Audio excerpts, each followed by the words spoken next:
Problema 20 de tiro parabólico. Un depósito de agua municipal tiene su chorro de salida a 6 metros del nivel del piso, ¿sí?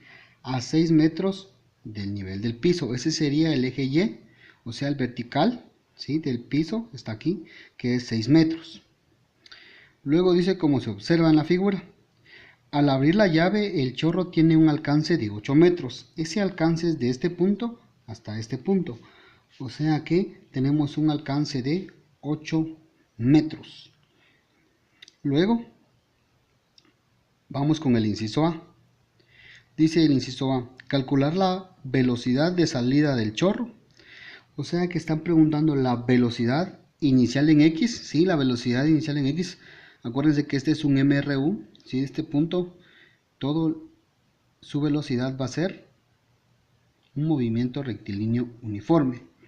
Entonces, encontremos el inciso A. Veamos qué datos tenemos. Tenemos una altura, ¿sí? Donde está el chorrito, 6 metros. Tenemos un alcance de 8 metros.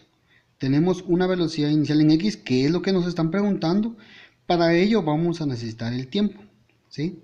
Luego tenemos la gravedad, que es 9.8 metros sobre segundos al cuadrado. Luego una velocidad inicial en Y, que es 0 metros sobre segundos. Acuérdense que la velocidad acá siempre en Y va a ser 0 metros sobre segundos.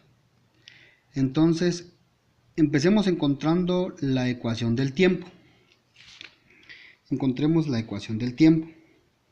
Tomamos la ecuación de caída libre, ¿sí? Y es igual a la velocidad inicial en Y por el tiempo más la gravedad por el tiempo al cuadrado dividido 2. Pero como la velocidad inicial en Y es 0, se multiplica por t, cualquier valor que sea t, todo tiende a 0. Entonces la ecuación me queda de esta forma. Y es igual a la gravedad por tiempo al cuadrado dividido 2. Entonces aquí tenemos que despejar porque me interesa el tiempo. Este 2 está dividiendo, pasa a multiplicar, ahí está, la gravedad está multiplicando, pasa a dividir, ¿sí?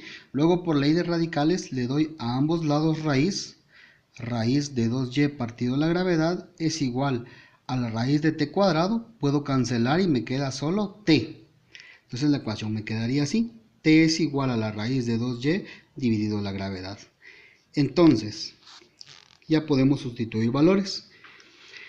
Tiempo es igual a la raíz de 2 por 6 metros, que es la altura del piso a donde está el chorrito, dividido 9.8 metros sobre segundos al cuadrado, ¿sí? Luego le sacamos raíz. Luego que hacemos esa multiplicación y división y le sacamos raíz, me da que el tiempo es 1.1 segundos. Ese va a ser el tiempo desde que sale el agua de aquí, ¿sí? Y cae hasta aquí. Bueno, ya que tenemos eso, podríamos encontrar la velocidad de salida del chorro. Entonces, vamos a utilizar la ecuación del alcance. X es igual a la velocidad inicial en X por el tiempo. Entonces, despejamos un poquito y este t está multiplicando, pasa a dividir y me queda que X dividido t es igual a la velocidad inicial en X. Entonces, sustituimos valores. El alcance en X, en el dibujito ya vimos que es 8 metros. Entonces, sustituimos los valores, que sería 8 metros dividido 1.1 segundo, sería la velocidad inicial en X. Ya que dividimos los dos me da 7.27 metros sobre segundos, es igual a la velocidad inicial en X. O sea que esta sería la velocidad horizontal, ¿sí? Con la que sale el chorro, ¿sí? Esta sería la velocidad inicial en X, ¿sí? Serían los 7.27 metros sobre segundos para que alcance estos 8 metros, ¿sí? Ese sería el inciso A. Ahora nos vamos al inciso B. ¿Qué dice el inciso B? Dice, la velocidad del chorro al llegar al piso. La velocidad del chorro al llegar al piso. Me están preguntando la velocidad del chorro al llegar al piso. Esto quiere decir que voy a necesitar los componentes X y el componente Y en sus velocidades. La suma del componente de la velocidad en X y la suma del componente en X con la velocidad en Y va a ser la velocidad resultante con la que caiga el chorro acá. Entonces vamos a necesitar un poquito de teorema de Pitágoras para poder encontrar la velocidad resultante con la que llega al suelo. Entonces primero vamos a ubicar la velocidad inicial en X. Ya dijimos que este es un MRU. Si ya encontramos la velocidad inicial en X, que es 7.27 metros sobre segundos, eso quiere decir que en X aquí también será 7.27 metros sobre segundos. Entonces el que sí va a cambiar va a ser la velocidad en Y, porque ya dijimos que la velocidad en Y acá es 0, luego va acelerando hasta llegar a una velocidad final en Y acá. ¿Sí? Entonces eso es lo que tendríamos que encontrar. Entonces vamos a encontrar la velocidad final en Y. Encontrando la velocidad final en Y, esta sería la ecuación. Esta ecuación es de caída libre. Entonces tiempo es igual a la velocidad final en Y menos la velocidad inicial en Y. Acuérdense que la velocidad inicial en Y es 0, entonces tiende a 0. Ya solo me quedaría la ecuación de esta forma. Entonces despejo un poquito, la gravedad está dividiendo, pasa a multiplicar y me queda de esta forma. Entonces ya puedo deducir la velocidad final. Tengo la gravedad que es 9.8 metros sobre segundos al cuadrado por 1.1 segundos. Esto ya lo habíamos encontrado en el inciso A, la velocidad final en Y. Entonces, si multiplicamos esos dos, obtenemos la velocidad final en Y. Ese sería el componente de la velocidad en Y que nos hace falta, que es 10.78 metros sobre segundos. Ya que tenemos el componente de la velocidad en Y, y ya tenemos el componente inicial en X, entonces ya podemos encontrar la velocidad resultante con la que impacta el agua al piso. Entonces la velocidad del chorro, se unen los componentes de la velocidad. Entonces tomamos la ecuación de la velocidad resultante, que es igual a la raíz de la velocidad inicial en X, que es una constante, ya dijimos, elevado al cuadrado, más la velocidad final en Y. ¿Sí? Si se dan cuenta que es la velocidad en X, ¿sí?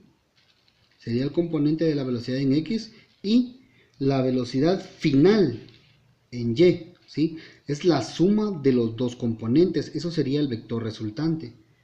Entonces vamos a la ecuación. La ecuación del vector resultante es igual a la velocidad inicial en X elevado al cuadrado más la velocidad final en Y elevado al cuadrado. Sustituimos los valores, ya dijimos que la velocidad inicial en X es una constante, entonces es 7.27 metros sobre segundos elevado al cuadrado, más la velocidad final que ya la encontramos en Y, que es 10.78 metros sobre segundos al cuadrado. Luego de eso operamos, elevamos ambos términos al cuadrado más estos términos al cuadrado, ¿sí? Luego le sacamos raíz y me da que la velocidad resultante es 13 metros sobre segundos. Ese 13 metros sobre segundos es la velocidad real con la que impacta el agua con el suelo, ¿sí? Esa sería la velocidad resultante, que equivale a 13 metros sobre segundos. Eso sería el inciso B. Ahora vamos con el inciso C. ¿Qué dice el inciso C? Veamos qué dice el inciso C. Dice: si la velocidad de salida del chorro fuera 2 metros sobre segundos, ¿cuál sería su alcance? ¿Sí? Ahora ya me están dando una velocidad inicial en X con la que sale el chorrito. En el inciso E me dicen ya la velocidad en X, ¿sí? Horizontal. Entonces ya tengo unos nuevos datos. Velocidad inicial en X 2 metros sobre segundos, eso me lo da el inciso C. X es lo que me están preguntando, o sea, el alcance. Si esa fuera la velocidad, ¿dónde llegaría el chorrito, verdad? Si esta fuera la velocidad, ¿dónde llegaría el chorrito? ¿Cuál sería su alcance? ¿Sí? Luego con esos mismos datos tenemos y, que es la altura, esa no cambia. La velocidad inicial en y, 0 metros sobre segundos, esa tampoco cambia. La gravedad 9.8 metros sobre segundos al cuadrado tampoco cambia. Y el tiempo 1.1 segundos, ya lo encontramos en los otros incisos, ese también no cambia. Acuérdense que el tiempo no va a cambiar ahí, ¿sí? Mucho cuidado. Entonces vamos con el alcance con la velocidad inicial en x, 2 metros sobre segundo según el inciso C. Tomamos la ecuación del alcance, que es x es igual a la velocidad inicial en x por el tiempo. Sustituimos los valores, le damos la velocidad inicial en x que nos dio el inciso C, que es 2 metros sobre segundos, multiplicado 1.1 segundos que encontramos en el inciso A y B. Entonces el análisis de dimensión cancelamos segundos y ya solo me queda 2 por 1.1, lo multiplico y me da 2.2 metros. Este sería el alcance, ¿sí? El alcance del chorrito si tuviera esta velocidad. O sea que si nos ubicamos en el dibujo, si la velocidad en x fuera 2 metros sobre segundos, el alcance en x en realidad sería 2.2 metros. ¿Sí? 2.2 metros. Ese sería su alcance.